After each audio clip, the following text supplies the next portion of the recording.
Hello everyone, in this video we are going to have a lot of different stories and a lot of different news stories. Keep a critical mind as always. I will always try to put all the evidence and proof out there. If there isn't enough, then also you can search for yourself, but I will try to keep all those things out there for you guys. And as always, keep a critical mind and I hope you enjoy. A very quick correction for those of you who it matters to.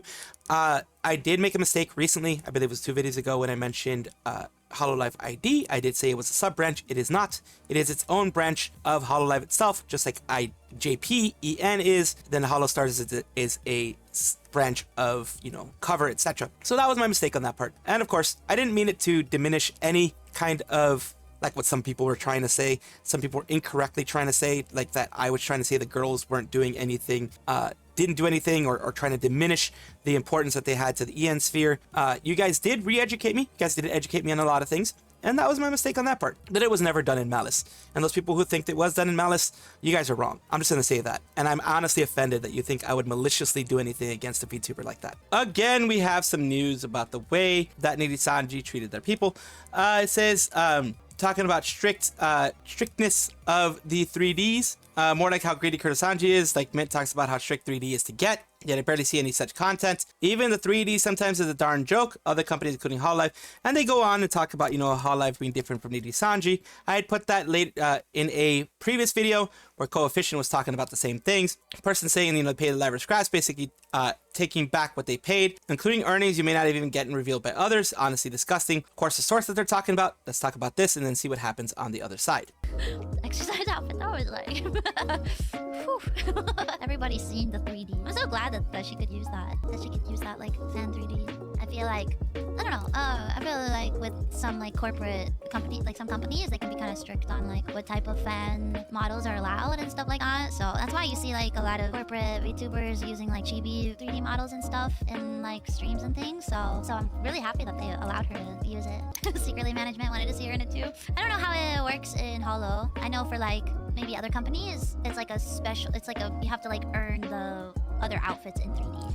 And we already know what company she means. And that is sad. It's sad that you have to earn that. Companies are kind of moving away from that. The smaller ones like Face Connect, Idol, etc.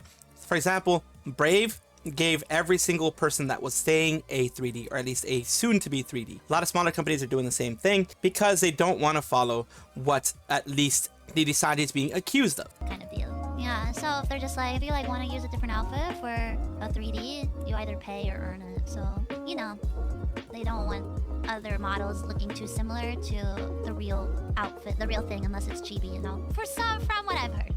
from what you heard, of course. Allegedly. Legally. Allegedly. Wait, allegedly, not legally. Oh, allegedly, what's another word to not get me sued? In Minecraft. There we go. Hypothetically, that's the word. Not legally. Hypothetically was the word I was thinking of. Yes. So hypothetically, they're going through through that type of stuff where you have to earn it, and it's very hard to get it, you know, that kind of thing, as we've been seeing when it comes to even the brush-ups in Nijisanji. That is what happens when you have large corporations, although Hololive has been proven to be a bit different, but it may just be the sway that you have with management as well may count for that in any agency. Again, these are my thoughts on it. I always put my thoughts on everything, but these are from people that used to be part of the company. Of course, they legally can't mention the company because then that would be disparaging the company. And if they happen to be in Japan, live in Japan, or anything like that, that could cause them to have a lot of issues because of slander laws in Japan are very, very different. They're based on honor. They're based on just if it affects the company negatively, it can be marked as slander, not if, or defamation. Not if there was malicious intent. A lot of times, that's what a lot of people think, it's malicious intent. But no, in Japan and in other places as well, it is, if it does reputational damage, then it can be done that way. And this would do reputational damage to Nijisanji because it looks really bad. Let's hear what people have to say on the bottom. The more I heard about Nijisanji, the worse it gets. Never gets better. Every ex-Nijisanji EN person has spoken negatively about the management, every single one of them. And coincidentally, the one that NDF and sisters hate the most has said the least about Nijisanji since she left. Yes, Dokibird has not said hardly anything because she's moving on. Why do they hate Who do they hit the most? Zokibird, of course. Imagine she's keeping quiet about it because the first and foremost, importantly, she just wants to put that chapter of her life behind her. And secondly, I'd imagine she's guessing that given how spiteful and vindictive they've already been, it would just have an excuse to sue her, or, you know, like the company itself would have an excuse to go after her aggressively. They also try to cope and claim that other agencies just don't allow their graduates to talk back about its company by some NDAs. NDAs are a thing. I'm still technically not under NDA for companies I've worked for, but you try not to say anything negative because if you ever want to get back into the industry, it can hurt you. Not just difficult for Niji livers to get their new 3D outfits, difficult for some to even get 3D at all. Some livers have been in Niji for half a decade and still don't have their 3D debuts. Mint has been very vocal on multiple occasions about her frustrations toward Niji since becoming Mint. Some of which is particularly clear-cut, not that the NDF actually watched the graduated livers though. All they want to do is mauled whenever the agency fails or someone graduated from there gets success they deserve, of course. And that is, I will not ascribe malice to them. I know I have done that in the past. It is just ineptitude. It is just them being bad at what they do and them not caring. That's what it is. I think it's apathy, them not caring, them just wanting to see the money roll in.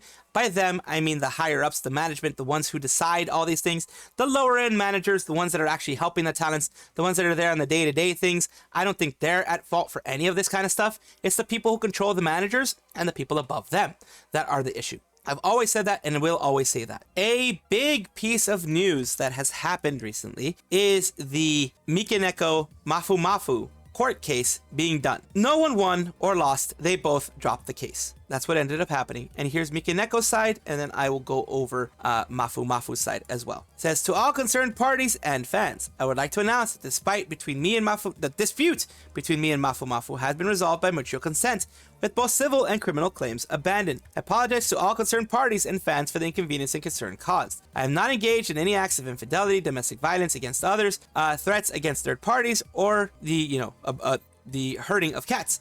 I will continue to work hard on my streaming activities, so I appreciate your warm support. That's what they have put on here. Of course, people were reacting in their own way. A lot of people are reacting negatively. People are saying, glad these allegations have been debunked. Was she framed for this?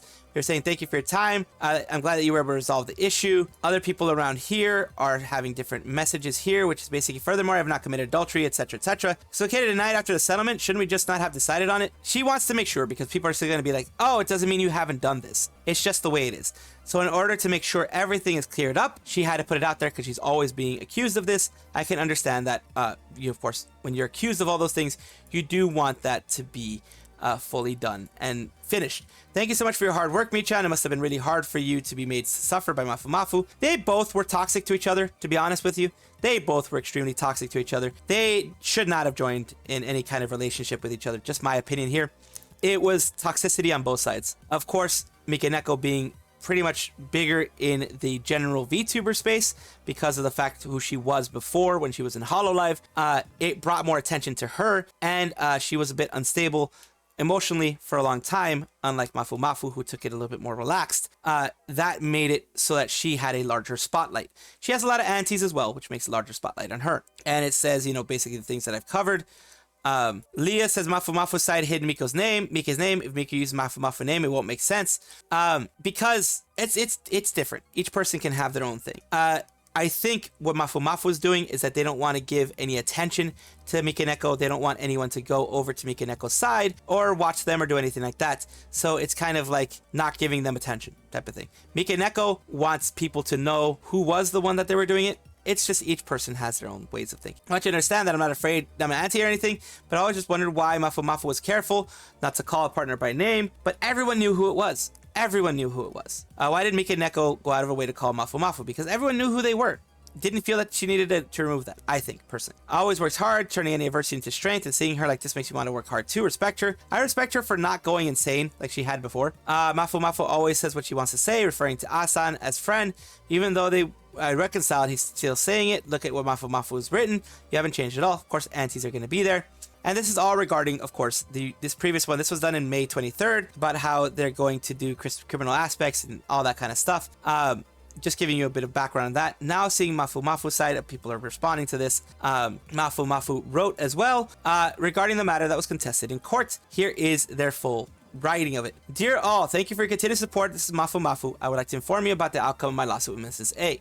Miss A. The point of issue was litigation against postings on anonymous online bulletin board by Miss A from my side, and litigation against my comments on live streaming from her side. We've been fighting for a long time. The results is as follows. Both sides have withdrawn and abandoned the civil and criminal charges.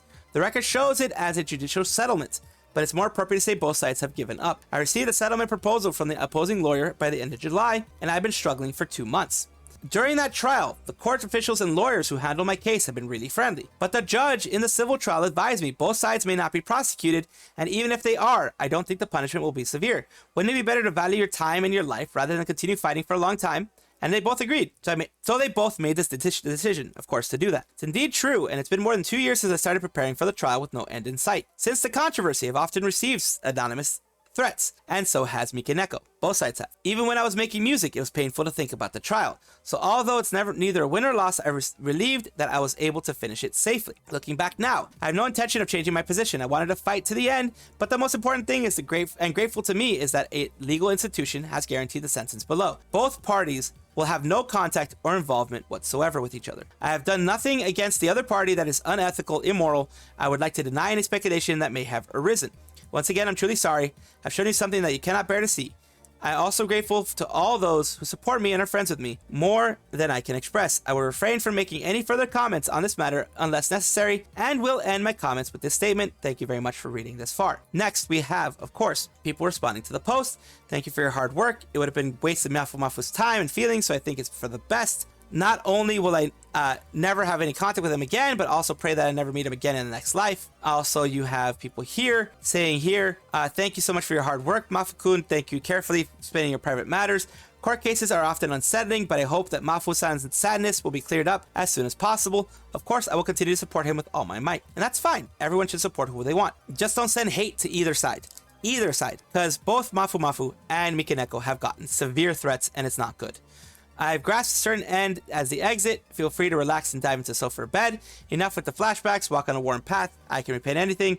There are always an incredible number of lights shining in MafuMafu nearby. Thank you from the bottom of my heart. Continuing on here, of course. Thank you for reporting this. Thank you for your hard work over the years. I will always support you. More support as you can see here, which is always good to see.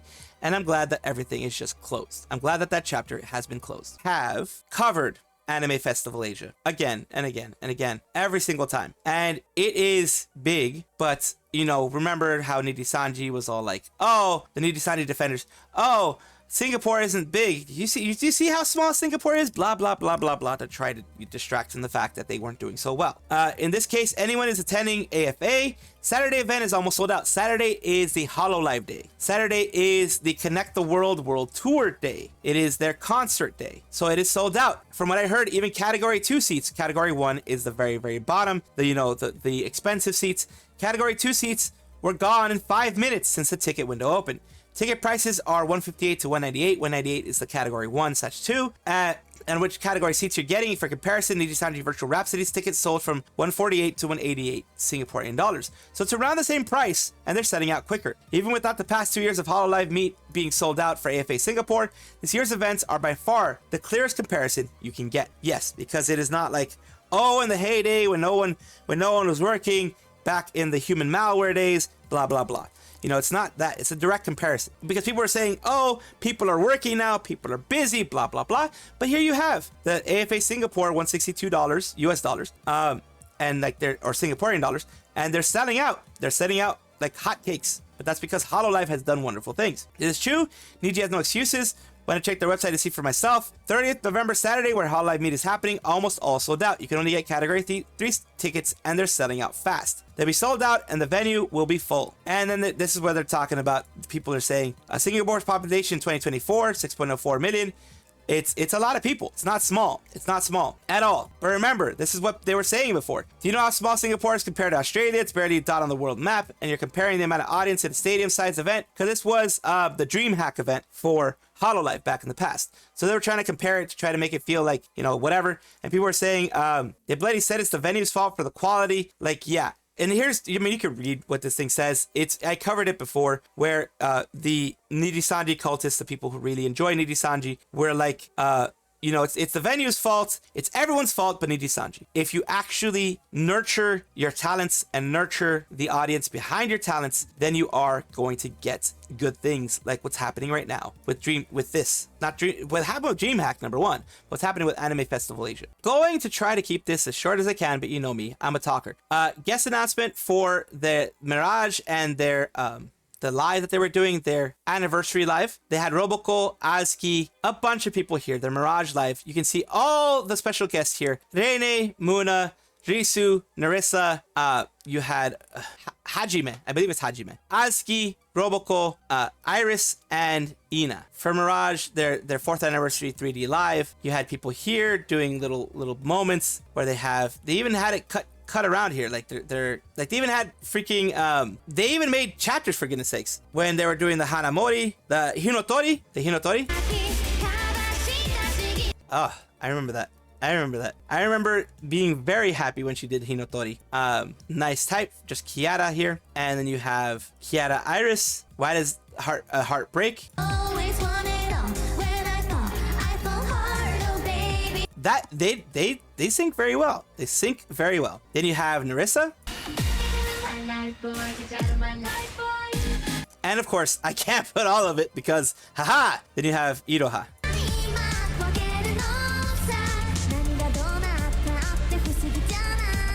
You have Iroha there, of course, doing the singing. Then you have Kiara, Ina, whatever.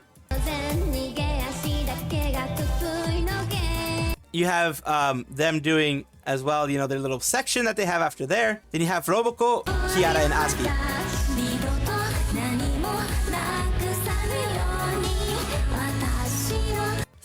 Styx, Helix, Myth, and Royd. Then you have Kiara, Rene.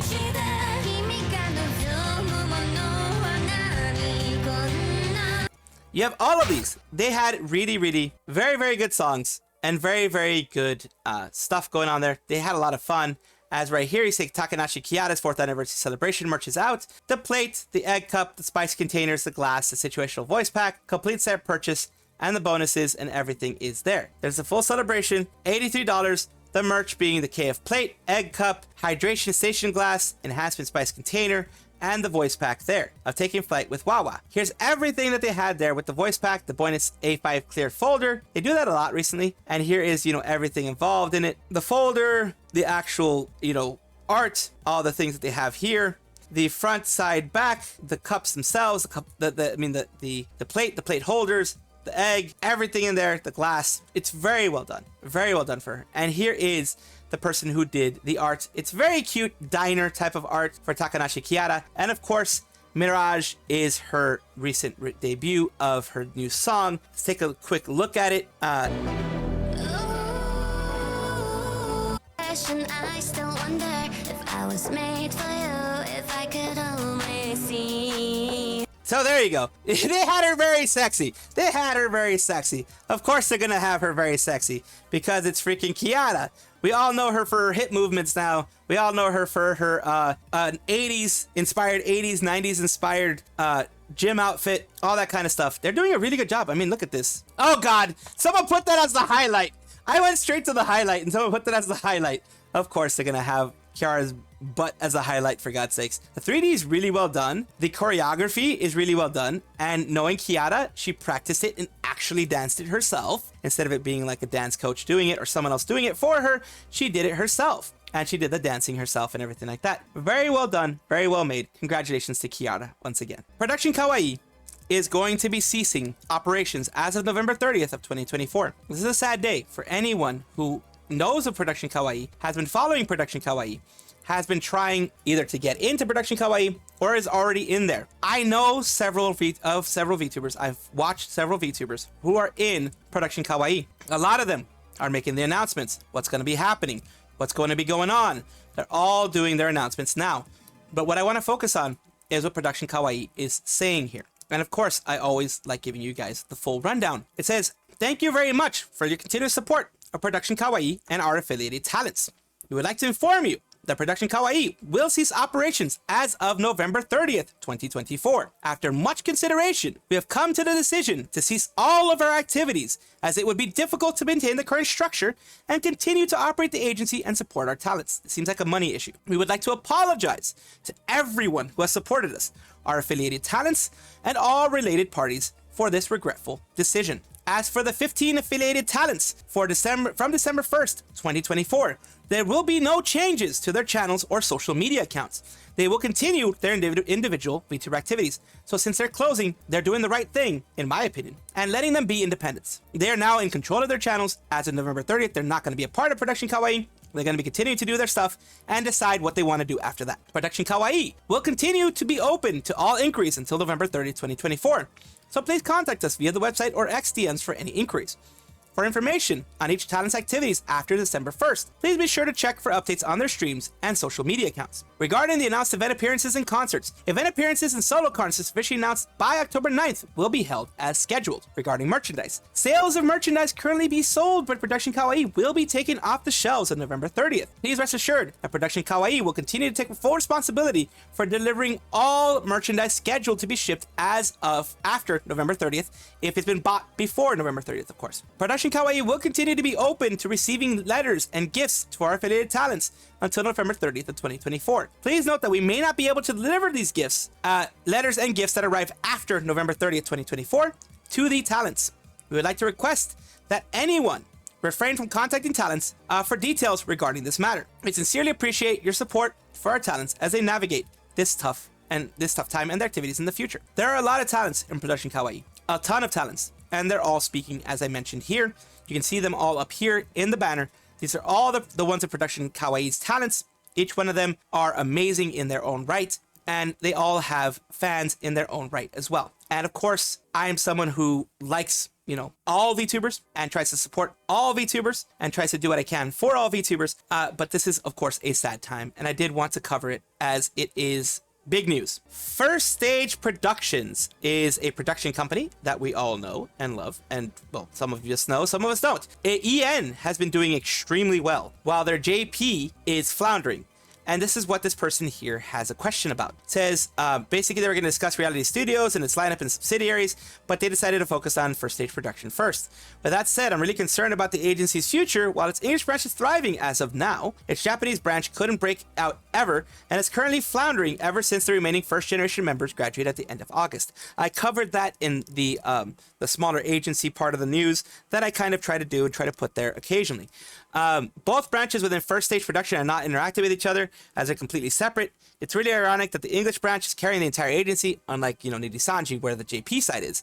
And even Hololive, I think the JP side carries them pretty far. Unless Reality Studios makes some changes to promote First Stage Production JP or Ichi Pro JP outside its domestic market, much like their English branch, fear Ichi Pro JP will be overlooked and possibly forgotten by everyone. That is a risk. That is an absolute risk. It is hard for agencies that are focused on the domestic market to have that thing happen where they are. Cheer one, cheer one, cheer one, cheer one, cheer. Welcome back to the VTuber Showcase, where I try to showcase any and all VTubers that I can find. We're almost to 200 at this point. It is a lot of people that we've done, and I want to continue doing this as much as I can. Shishizon is the Lion Kami VTuber, paying it forward towards them and others because VTuber community has been very kind to me in many, many ways. So here they are, mortals that have decided to start making a schedule. So every week I'm working IRL. I'll be streaming in the mornings at 7:45 a.m. to 9:30 a.m. And if I have a day off, the times will be very due on night shift. So, so he's doing this as a side gig pretty much, which a lot of people do. It's very unique, as you can see. The bottom half is quite literally human. The top half is right straight an animal. So it is very unique. Let's take a look at their about section. Simply here to play games, chat, and hopefully entertain. I hope I can make someone out there smile when they need it. If you feel like supporting me, please give me a follow and join my Discord. And yeah, of course, I'm gonna be showing you everything that I can when it comes to them. This is something that popped out here. Everybody, clip it. This is the first time you'll ever hear a woman say she wants something short. Yeah, but give me the tiny one. Smaller the better. God damn, Kenny, you're giving me hot flashes. Oh, there we go. So there you go. A little bit of a showing of what they do. And since they don't have a YouTube channel, I can't show that right here. But of course, thank you so much Shishizon for, I hope I said it correctly, for allowing me to showcase you on my channel, and I do hope this at least gets more eyes on you and helps you grow. Thank you so much for watching. That is all the news that we have for today. Please let me know down below if you want to know any more news or if you have any comments regarding anything that you saw here, which I will try my best to respond to. I love seeing your comments down below. Of course, as well, like and subscribe to the channel. That will give you more information every single day. I do 2 videos a day, so hopefully you enjoy.